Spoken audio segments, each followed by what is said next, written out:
Conta um Conto apresenta The Howard Phillips Lovecraft, Um Sussurro nas Trevas. A voz de Marcelo Fávaro. Capítulo 3. No fim de junho recebi a gravação do fonógrafo, enviada a partir de Brattleboro, uma vez que Eckley estava desconfiado em relação às condições do ramal ferroviário mais ao norte. Meu correspondente achava que a vigilância das criaturas estava cada vez mais rigorosa. Um sentimento agravado ainda mais pelo extravio de certas correspondências. E falou muito a respeito dos atos insidiosos de certos homens que julgava serem instrumentos e agentes das criaturas ocultas. Desconfiava sobretudo de Walter Brown, um fazendeiro rabugento, que morava em uma casa decrépita, numa encosta próxima aos bosques mais profundos, e que muitas vezes era visto andando sem rumo pelas esquinas de Brattleboro, Bellow Falls, New Fane, South Londonderry, nas circunstâncias mais inexplicáveis e imotivadas que se pode imaginar.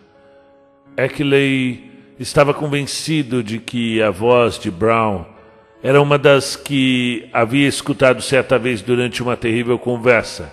Em outra oportunidade havia descoberto, próximo à casa do homem, o rastro de um pé ou de uma garra que poderia estar revestido de um significado fatídico. O rastro estava muito próximo às pegadas do próprio Brown, pegadas que estavam de frente para a coisa. Assim, a gravação foi enviada para Brattleboro, depois que Eckley dirigiu seu velho Ford até lá, em meio às solitárias estradas secundárias de Vermont. No bilhete que acompanhava o pacote, confessou-me que havia começado a temer as estradas e que não se atrevia mais a ir até Townshend para fazer as compras, salvo a luz do dia. Não se cansava de repetir que não valia a pena saber demais, a não ser que estivesse longe das colinas silentes e problemáticas. Logo iria morar na Califórnia com o filho, embora fosse difícil abandonar o lugar onde estavam concentradas todas as suas memórias e sentimentos ancestrais. Antes de pôr o cilindro no equipamento que eu havia tomado de empréstimo à administração da universidade, recapitulei com grande atenção todas as explicações pertinentes contidas nas várias cartas de Eckley. A gravação, segundo afirmava, foi obtida por volta de 1h da manhã no primeiro dia de maio de 1915, próximo à entrada bloqueada de uma caverna, no ponto em que a encosta oeste da Montanha Sombria encontra o pântano de Lee. O lugar sempre fora infestado por estranhas vozes, e foi este o motivo que inspirou Eckley a levar consigo o ditafone e um cilindro virgem na esperança de obter algum registro.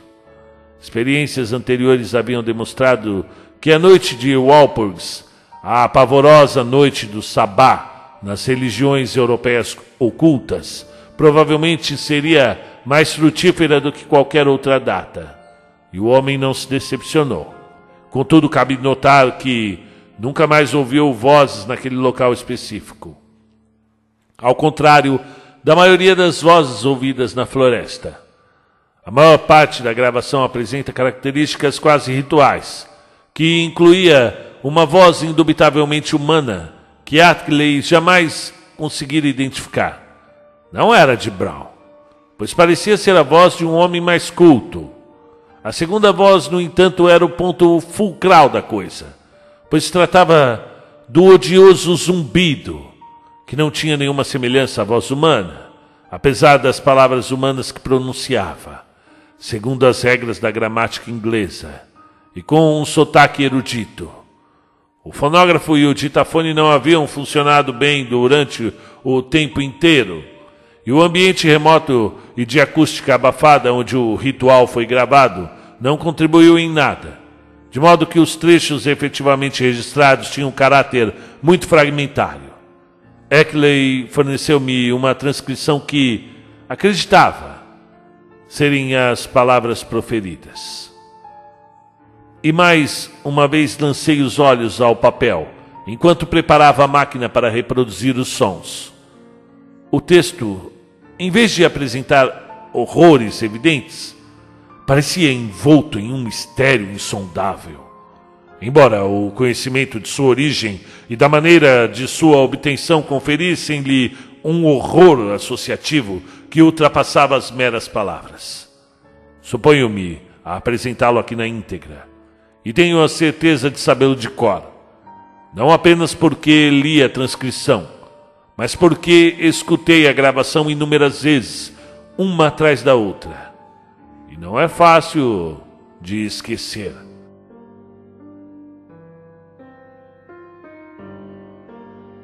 É o Senhor do Bosque, até e as dádivas dos homens de Leng, das origens da noite aos abismos do espaço, e dos abismos do espaço às origens da noite, o louvor eterno ao grande Cthulhu, Yatsagogwa, e há aquele que não devo nomear, louvor eterno a eles, e abundância para o bode negro do bosque, Yan Shub-Nigurat, o bode com a prole de 1000 filhotes. Yan Shub-Nigurat, o bode negro do bosque com a prole de 1000 filhotes. E sucedeu que o Senhor do Bosque, por ser 7 e 9, descendo os degraus do ônix, tributos àquele que vive no abismo, Azathoth, sobre quem tu contaste-nos maravilhas, as asas do noite, para além do espaço, para além do até aquilo, cuja cria mais nova é Yugot, girando sozinho no longínquo éter negro. Andar entre os homens e descobrir o caminho para aquele que vive no abismo possa saber. Para Nyarlathotep, o poderoso mensageiro, tudo deve ser dito, e ele há de assumir a forma dos homens, a máscara pálida e o manto ocultador, para vir desse mundo dos 7 pecados esclarecer. Nyarlathotep, o grande mensageiro, portador de estranhas alegrias para Yugot, através do limbo, o pai do milhão de favorecidos, à espreita em meio a...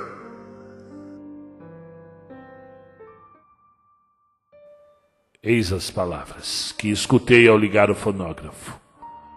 Foi com um sentimento verdadeiro de pavor e relutância que acionei a alavanca e escutei os chiados preliminares emitidos da ponta de Safira.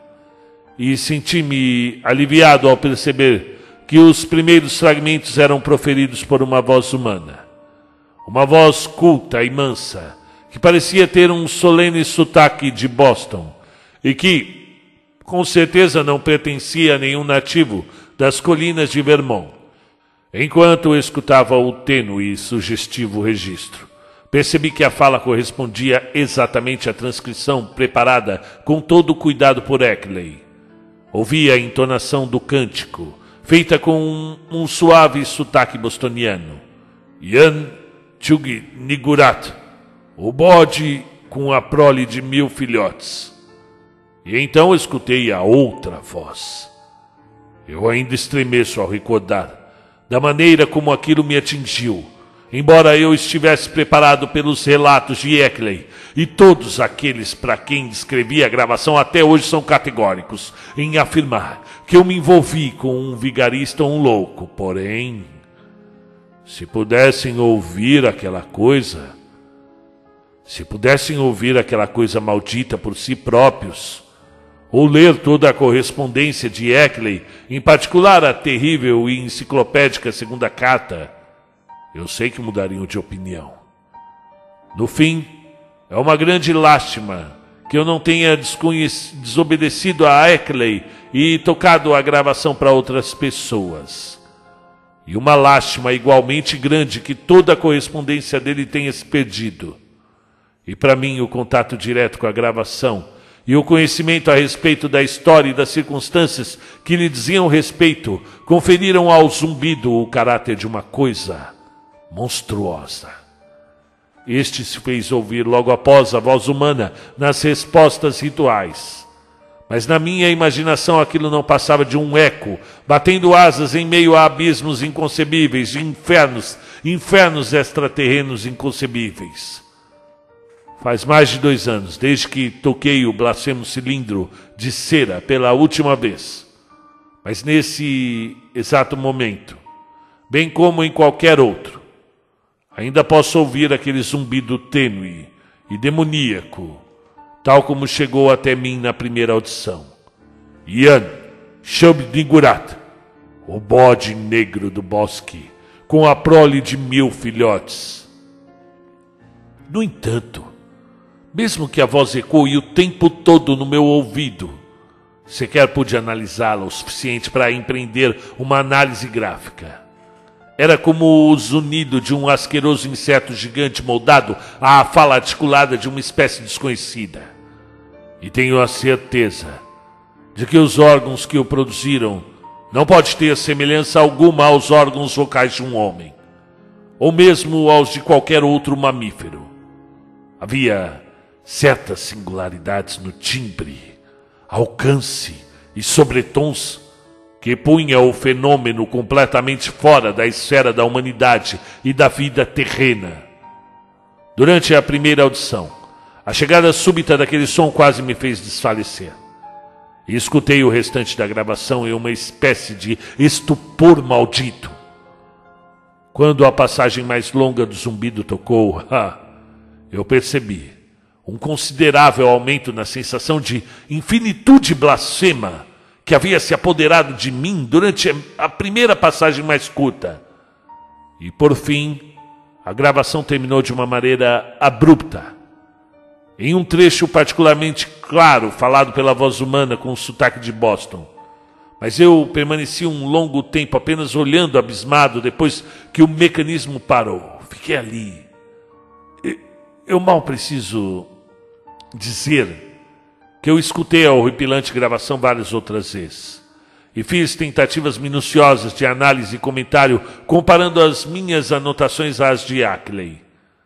Seria não apenas inútil, mas também inquietante reproduzir todas as nossas conclusões. Mas eu posso dizer, isso eu posso, que chegamos a um acordo quanto a ter obtido indícios relativos à origem de alguns dos costumes mais repulsivos e primordiais pertencentes às antigas religiões crípticas da humanidade.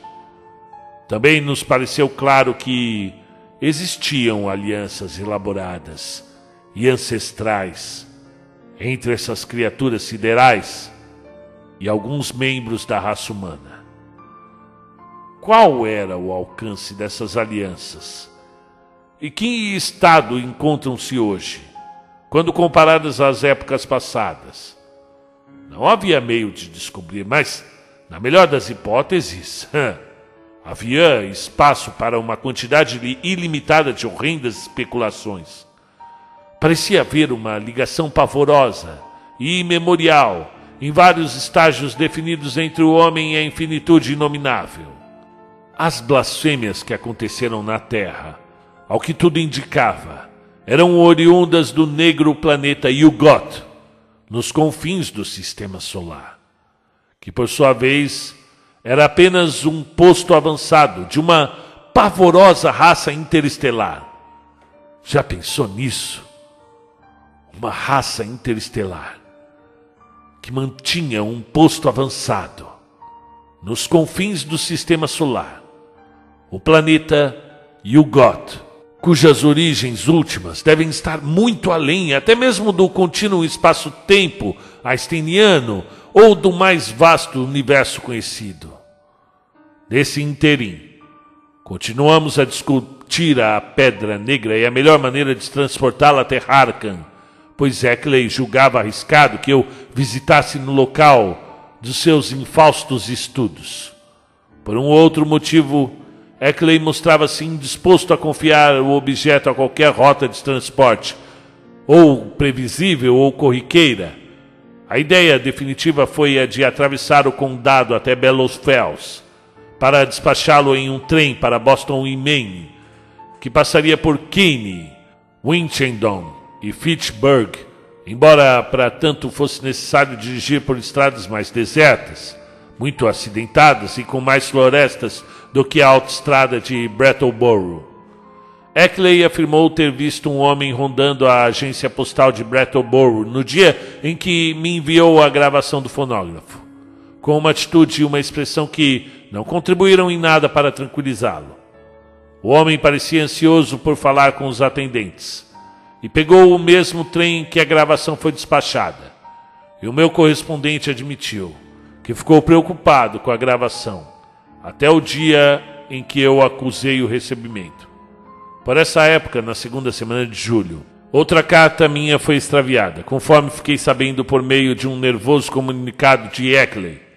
Após o incidente, pediu que eu não mais enviasse correspondências ao endereço de Townsend, mas diretamente à posta restante de Brattleboro. Ela iria se encarregar de fazer as viagens frequentes até lá, fosse de carro ou com a linha de ônibus, que pouco tempo atrás havia substituído o transporte de passageiros pelo ramal da ferrovia. Eu percebia que o homem estava cada vez mais angustiado, pois lançava-se em discussões minuciosas sobre o aumento do latido dos cachorros durante as noites e as marcas de garras que às vezes descobria na entrada e no barro através da propriedade quando o dia raiava. Certa vez contou-me que um verdadeiro exército de rastros havia desenhado uma linha de frente e outra linha igualmente grossa e decidida de pegadas dos cães, e mandou uma inquietante fotografia à guisa de prova. Fora uma noite em que os cães haviam se superado nos latidos e nos uivos. Na manhã da quarta-feira, 18 de julho, recebi um telegrama de Bellows Fell, no qual Eckley comunicava o envio da Pedra Negra pela B&M no trem de prefixo 5508, que sairia de Bellows Fells ao 12h15 e deveria chegar a North Station, em Boston, às 4h12. Calculei que deveria chegar a Harkan na manhã seguinte, e tal como convinha, passei toda a manhã de quinta-feira em casa, a fim de recebê-la, mas a manhã passou sem que nada chegasse. E quando telefonei para o escritório dos Correios, fui informado de que não havia nenhum pacote em meu nome. A minha reação seguinte, em meio a uma tensão crescente, foi fazer uma ligação de longa distância para os agentes dos Correios na North Station de Boston. E não foi grande surpresa descobrir que a minha encomenda não havia aparecido. O trem de prefixo 5508 havia chegado com apenas 35 minutos de atraso no dia anterior, mas não continha nenhuma caixa endereçada a mim. O agente comprometeu-se, no entanto, a averiguar o ocorrido, e terminei o dia enviando uma carta noturna para Eckley com o resumo da citação. E com louvável presteza, recebi o contato do escritório de Boston no dia seguinte, assim que o agente inteirou-se dos fatos. O despachante do Expresso 5508 recordava um incidente que poderia estar ligado ao extravio da minha encomenda. Uma discussão com um homem de voz extremamente peculiar, magro, louro e rústico, ocorrida enquanto o trem estava parado em Keene, em New Hampshire, logo após a 1h da tarde. Esse homem, ainda segundo o relato, mostrou-se um tanto exasperado em relação a uma pesada caixa que afirmou estar esperando, mas que não estava no trem nem constava nos livros da companhia. Havia se identificado como Stanley Adams, e em sua voz havia um zumbido tão forte, tão pronunciado, que o despachante sentiu-se zonzo e sonolento ao escutá-lo. O despachante não conseguia recordar como a conversa havia terminado, mas lembrava-se de ter acordado quando o trem voltou a andar. E o agente de Boston acrescentou que o despachante em questão era um jovem da mais absoluta sinceridade, muito confiável, com antecedentes conhecidos e empregado havia muito tempo pela companhia.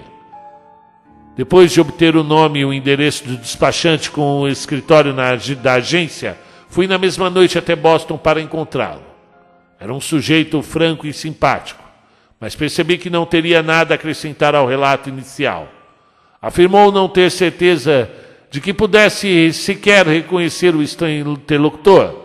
Ao perceber que o funcionário não teria mais nada a dizer, retornei para Harkham e fiquei sentado até o amanhecer escrevendo cartas para Eckley, para a companhia do Correio Expresso e para o departamento de polícia e o agente da estação em Keene. Senti que o homem da voz estranha que havia exercido uma influência tão estranha sobre o despachante deveria ocupar uma posição estratégica em todo aquele infausto negócio. E torci para que os empregados da estação de Keene e os registros telegráficos pudessem dizer-me alguma coisa sobre ele e sobre como havia feito seus questionamentos no lugar e na hora em que o fez. Eu devo admitir, contudo, que as minhas investigações não deram em nada. O homem da voz estranha, de fato, foi avistado nos arredores da estação de Keene no dia 18 de julho. E um desocupado parecia ter uma vaga lembrança do homem e de algo relativo a uma pesada caixa. Mas o sujeito era totalmente desconhecido e não fora visto nem antes nem depois do episódio. Segundo as minhas apurações, não havia visitado o escritório de telégrafos nem recebido uma mensagem qualquer. Tampouco enviado alguma mensagem que pudesse comunicar a presença da Pedra Negra no trem do prefixo 5508 para outra pessoa. E, naturalmente, Eckley dispôs-se a me ajudar nas investigações. E chegou a fazer uma viagem até Keene para entrevistar as pessoas ao redor da estação. Mas a atitude que adotou em relação ao assunto foi mais fatalista do que a minha. Parecia considerar o extravio da caixa uma concretização agourenta e ameaçadora de tendências inevitáveis, e não tinha nenhuma esperança concreta em reavê-la. Falou sobre os indubitáveis poderes telepáticos e hipnóticos das criaturas das colinas e dos seus agentes, e em uma carta insinuou não acreditar que a rocha ainda estivesse na Terra. De minha parte, fui tomado por uma fúria compreensível, pois eu sentira que haveria pelo menos uma chance de aprender coisas profundas e impressionantes com aqueles hieróglifos antigos e desgastados. Eu teria ficado a ruminar o assunto se as cartas seguintes de Eckley não houvessem iniciado uma nova fase relativa ao horripilante problema das colinas, que de pronto ocupou toda a minha atenção. Fim da parte 3.